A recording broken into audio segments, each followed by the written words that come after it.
नमस्कार मित्रांनो, आपल्या सर्वांचे स्वागत आहे आपल्या यूट्यूब चॅनलमध्ये.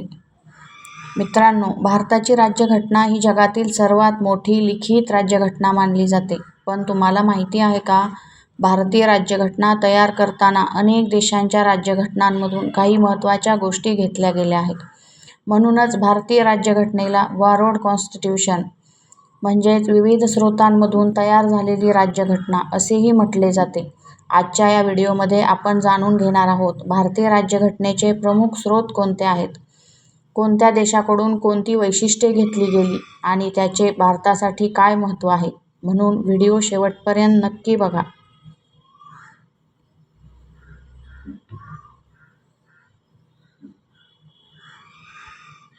भाग 1. भारतीय राज्यघटना म्हणजे काय? मित्रांनो, भारतीय राज्यघटना म्हणजे भारत देशाचा सर्वोच्च कायदा आहे. 26 नोव्हेंबर 1949 रोजी भारतीय राज्यघटना स्वीकारली गेली आणि 26 जानेवारी 1950 रोजी ती अंमलात आली.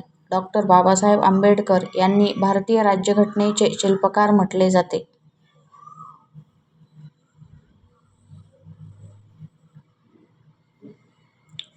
भाग 2 मध्ये भारतीय राज्यघटनेचे प्रमुख स्रोत पाहूयात.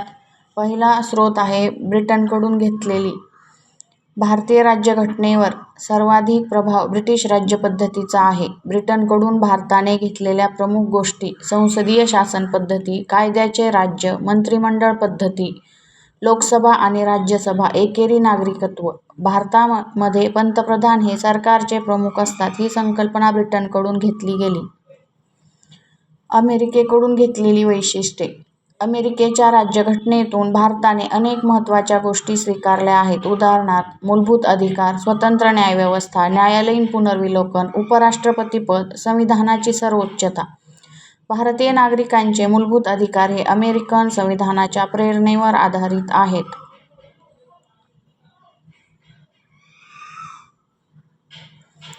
आयर्लंडकडून घेतलेली वैशिष्ट्ये बघूयात. आयर्लंडच्या राज्यघटनेतून भारताने राज्याच्या मार्गदर्शक तत्त्वांची संकल्पना घेतली. ही तत्त्वे सरकारला देश कसा चालवावा याबाबत दिशा देतात.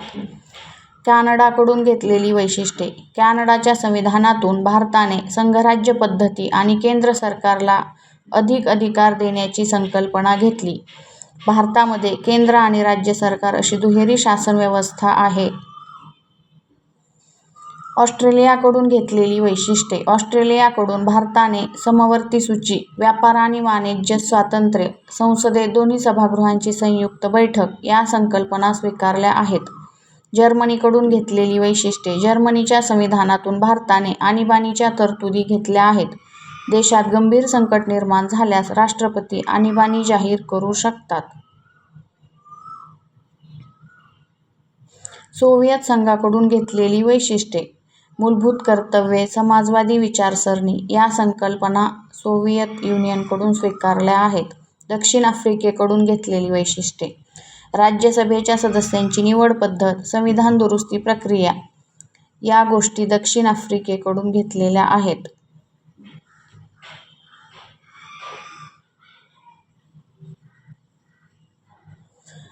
भारतीय राज्यघटना विशेष का आहे? मित्रांनो, भारतीय राज्यघटना फक्त इतर देशांमधून गोष्टी घेतल्यामुळे महान नाही, तर त्या सर्व गोष्टी भारताच्या परिस्थितीनुसार योग्य प्रकारे बदलून स्वीकारल्या गेल्या आहेत. भारतीय राज्यघटना लोकशाही मजबूत करते, नागरिकांचे अधिकार सुरक्षित ठेवते, समानतेचा अधिकार देते, न्याय आणि स्वातंत्र्याची हमी देते. स्पर्धा परीक्षांसाठी महत्त्वाचे मुद्दे: मूलभूत अधिकार अमेरिकेकडून घेतले, मार्गदर्शक तत्त्वे आयर्लंडकडून, संसदीय पद्धती ब्रिटन, आणीबाणी जर्मनी, मूलभूत कर्तव्ये सोव्हिएत संघ, समवर्ती सूची ऑस्ट्रेलिया. हे प्रश्न एमपीएससी, यूपीएससी, पोलीस भरती, तलाठी आणि इतर स्पर्धा परीक्षांमध्ये वारंवार विचारले जातात. आता काही महत्त्वाचे प्रश्न बघूया त्यावरती. भारतीय राज्यघटनेवर सर्वाधिक प्रभाव कोणत्या देशाचा आहे? ब्रिटनचा प्रभाव भारतीय राज्यघटनेवर सर्वाधिक आहे. संसदीय शासन पद्धती भारताने कोणत्या देशाकडून घेतली आहे? संसदीय शासन पद्धती भारताने ब्रिटनकडून घेतली आहे. मूलभूत अधिकारांची संकल्पना कोणत्या देशाकडून घेतली आहे? मूलभूत अधिकाराची संकल्पना अमेरिकेकडून घेतली आहे. राज्याच्या मार्गदर्शक तत्त्वांची कल्पना कोणत्या देशाकडून घेतली आहे? राज्याच्या मार्गदर्शक तत्त्वांची कल्पना आयर्लंडकडून घेतली आहे. आणीबाणीच्या तरतुदी भारताने कोणत्या देशाकडून घेतल्या आहेत? आणीबाणीच्या तरतुदी जर्मनीकडून घेतल्या आहेत. मूलभूत कर्तव्ये कोणत्या देशाकडून घेतली आहेत? मूलभूत कर्तव्ये सोव्हिएत संघाकडून घेतली आहेत. समवर्ती सूचीची कल्पना कोणत्या देशाकडून घेतली आहे? समवर्ती सूचीची कल्पना ऑस्ट्रेलियाकडून घेतली आहे. भारतीय राज्यघटना कधी स्वीकारली गेली? भारतीय राज्यघटना 26 नोव्हेंबर 1949 रोजी स्वीकारली गेली. भारतीय राज्यघटना कधी अंमलात आली? भारतीय राज्यघटना 26 जानेवारी 1950 रोजी अंमलात आली. भारतीय राज्यघटनेचे शिल्पकार कोणाला म्हटले जाते? डॉ. बाबासाहेब आंबेडकर यांना भारतीय राज्यघटनेचे शिल्पकार म्हटले जाते. एकेरी नागरिकत्वाची संकल्पना भारताने कोणत्या देशाकडून घेतली आहे? एकेरी नागरिकत्वाची संकल्पना ब्रिटनकडून घेतली आहे. न्यायालयीन पुनर्विलोकन ही संकल्पना कोणत्या देशाकडून घेतली आहे? न्यायालयीन पुनर्विलोकन ही संकल्पना अमेरिकेकडून घेतली आहे. उपराष्ट्रपती पदाची कल्पना कोणत्या देशाकडून घेतली आहे?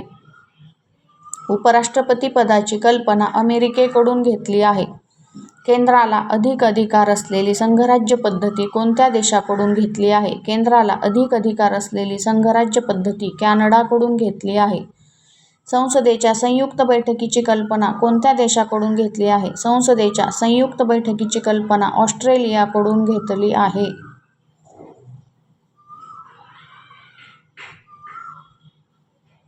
राज्यसभेच्या सदस्यांच्या निवड पद्धतीची कल्पना कोणत्या देशाकडून घेतली आहे? राज्यसभेच्या सदस्यांच्या निवड पद्धतीची कल्पना दक्षिण आफ्रिकेकडून घेतली आहे. संविधान दुरुस्ती प्रक्रिया कोणत्या देशाकडून घेतली आहे? संविधान दुरुस्ती प्रक्रिया दक्षिण आफ्रिकेकडून घेतली आहे. भारतीय राज्यघटना ही जगातील कशा प्रकारची राज्यघटना आहे? भारतीय राज्यघटना ही जगातील सर्वात मोठी लिखित राज्यघटना आहे. कायद्याचे राज्य ही संकल्पना कोणत्या देशाकडून घेतली आहे? कायद्याचे राज्य ही संकल्पना ब्रिटनकडून घेतली आहे. भारतीय राज्यघटनेची सर्वोच्चता ही संकल्पना कोणत्या देशाकडून घेतली आहे? भारतीय राज्यघटनेची सर्वोच्चता ही संकल्पना अमेरिकेकडून घेतली आहे.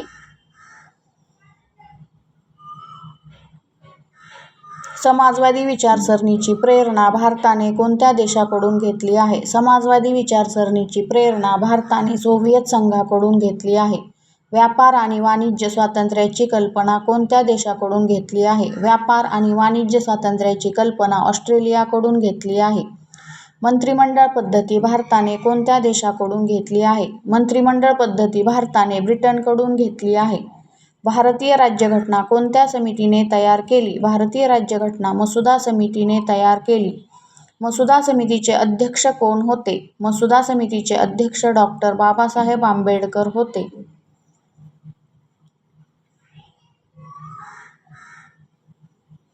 भारतीय राज्यघटनेला काय म्हटले जाते? भारतीय राज्यघटनेला विविध स्रोतांमधून तयार झालेली राज्यघटना म्हटले जाते. लोकसभा आणि राज्यसभा ही पद्धती कोणत्या देशाकडून घेतली आहे? लोकसभा आणि राज्यसभा ही पद्धती ब्रिटनकडून प्रेरित आहे. स्वतंत्र न्यायव्यवस्था ही संकल्पना कोणत्या देशाकडून घेतली आहे? स्वतंत्र न्यायव्यवस्था ही संकल्पना अमेरिकेकडून घेतली आहे. भारतीय राज्यघटनेत मार्गदर्शक तत्त्वे कोणत्या भागात आहेत? भारतीय राज्यघटनेत मार्गदर्शक तत्त्वे भाग 4 मध्ये आहेत. भारतीय राज्यघटना तयार करण्यासाठी किती कालावधी लागला? भारतीय राज्यघटना तयार करण्यासाठी सुमारे 2 वर्ष 11 महिने 18 दिवस लागले.